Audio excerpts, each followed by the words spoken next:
नमस्कार दोस्तों, मैं विनय दुबे मुंबई से। एक देश के अंदर गंभीर विषय पर आप लोगों से मैं कुछ पूछना चाहता हूं। मैं पूछना चाहता हूं उन लोगों से जिनके बच्चे स्कूलों में पढ़ते हैं।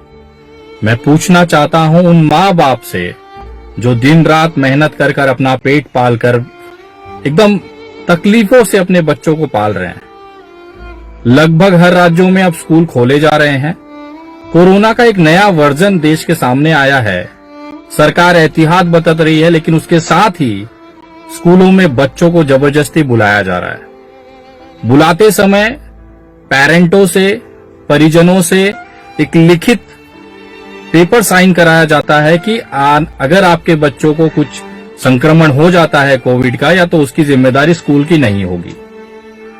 पिछले सन 2020 से लगातार स्कूल की फीस भरी जा रही है। सुप्रीम कोर्ट ने भी ये कह दिया है कि स्कूल की पूरी फीस भरनी अनिवार्य है। ये जजमेंट आ चुका है। लगभग देश के सभी जिनके बच्चे स्कूलों में पढ़ते हैं, चाहे छोटे हों चाहे बड़े हों, उन्होंने घर का राशन वगैरह छोड़कर स्कूल की फीस भरी। जैसे तैसे लोगों से उधार लेके गहने गिरवी रखकर अपने बच्चों की ऑनलाइन पढ़ाई जारी रखी। अलग से लैपटॉप खरीदा, मोबाइल दिया, रिचार्ज किया जा रहा है, डेटा का पैसा खर्चा किया जा रहा है। ये सब के बावजूद भी अब जाके स्कूल खुल रही हैं। आज दिसंबर है। जनवरी, फरवरी और मार्च तक ये 3 महीने स्कूल चलेंगे, उसके बाद फिर बंद कर दिया जाएगा।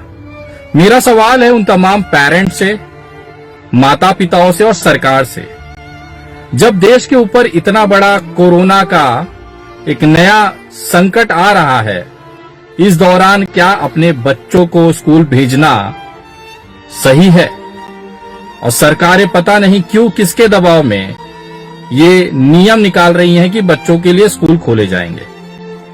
बच्चों घर में हैं, अपनी ऑनलाइन पढ़ाई कर रहे हैं, सारी चीजें चल रही हैं।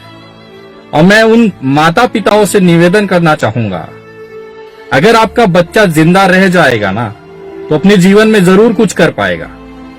लेकिन भगवान ना करे स्कूल भेजने के दौरान अगर उनको संक्रमण हो जाता है और कोई भी अनहोनी हो जाती है, तो क्या बच्चों का स्कूल उनकी जान से ज्यादा जरूरी है? मैं 2 बेटियों का पिता हूं। तीसरी बेटी मेरी छोटी है जिसका स्कूल नहीं है। दोनों बच्चों की मैं पढ़ाई ऑनलाइन कराता हूं। पूरी फीस मैं स्कूल की भरता हूं, समय पर भरा जाता है। लेकिन मैं नहीं चाहता कि मेरी बच्चियां इस स्थिति में, जब देश के ऊपर कोरोना का एक नया वर्जन आया है जो पहले 2 वर्जनों से, लहरों से ज्यादा खतरनाक है, इस कंडीशन में मैं अपने बच्चों को स्कूल नहीं भेजूंगा। चाहे सरकार को अच्छा लगे चाहे बुरा लगे, मेरी बच्चियां जिंदा रहेंगी, अनपढ़ रह जाएंगी, मेरे आंखों के सामने चलेगा। मैं उनका कुछ ना कुछ जरूरी जिंदगी में उन्हें कुछ बनाऊंगा, कुछ व्यवसाय, बिजनेस, चाहे जो उनकी मर्जी होगी वो कर लेंगी। लेकिन अगर वो जिंदा रहेंगी तब ये कर पाएंगी। एक बेटी का पिता होने के नाते मुझे उनके लिए गंभीरता है, डर है कि उनकी कोई तकलीफ ना हो जाए। सरकार को भी इस पे विचार करना चाहिए। जो भी इस तरह के आदेश दे रहे हैं, जरा खुद के बच्चों पे सोच के देखिए। बच्चे हैं, सोशल डिस्टेंसिंग उनसे नहीं होगी।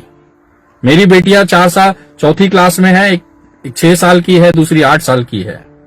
वो क्या सोशल डिस्टेंसिंग करेंगे जब पुराने दोस्त मिलेंगे जुलेंगे, खेलेंगे? कौन मास्क लगाएगा, कौन सा सैनिटाइजर पे उनका ध्यान होगा, और किस तरह से हम उस पर नजर रख पाएंगे? 2 लहरों के बाद मेरी बच्चियां जिंदा हैं, मैं भगवान का शुक्र अदा करता हूं।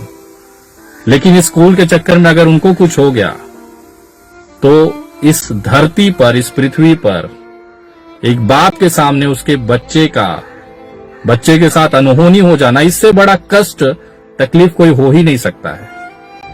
तो एक पिता होने के नाते मैं सरकार से निवेदन करूंगा, स्कूल प्रशासन से निवेदन करूंगा, आप पूरी फीस लीजिए, हम भरने को तैयार हैं। लेकिन सिर्फ फीस के नाम पे, दिखावे के नाम पर बच्चों की जिंदगियों से मत खेलिए। क्योंकि आपके लिए केवल वो स्टूडेंट हैं, हमारे लिए वो पूरी दुनिया है, हमारा संसार है। तो चंद चीजों के लालच के लिए ना उनकी जिंदगियां मत बर्बाद करिए, उनको खतरे में मत डालिए। प्लीज एक इंसानियत के नाते निवेदन करूंगा, एक माँ बाप के नाते आपसे निवेदन करूंगा, एक बेटी का पिता होने के नाते आपसे रिक्वेस्ट करता हूं, उनकी जिंदगियों से ना खेलें। जय हिंद, जय महाराष्ट्र। नेशनल दस्तक की आपसे गुजारिश है कि अगर इसको बचाना चाहते हैं तो नेशनल दस्तक को सब्सक्राइब करने के लिए रेड कलर के सब्सक्राइब बटन को दबाएं, फिर बेल आइकन की घंटी दबाएं। नेशनल दस्तक को बचाने के लिए बहुत जरूरी है कि हर खबर को शेयर करें, लाइक करें, कमेंट जरूर करें।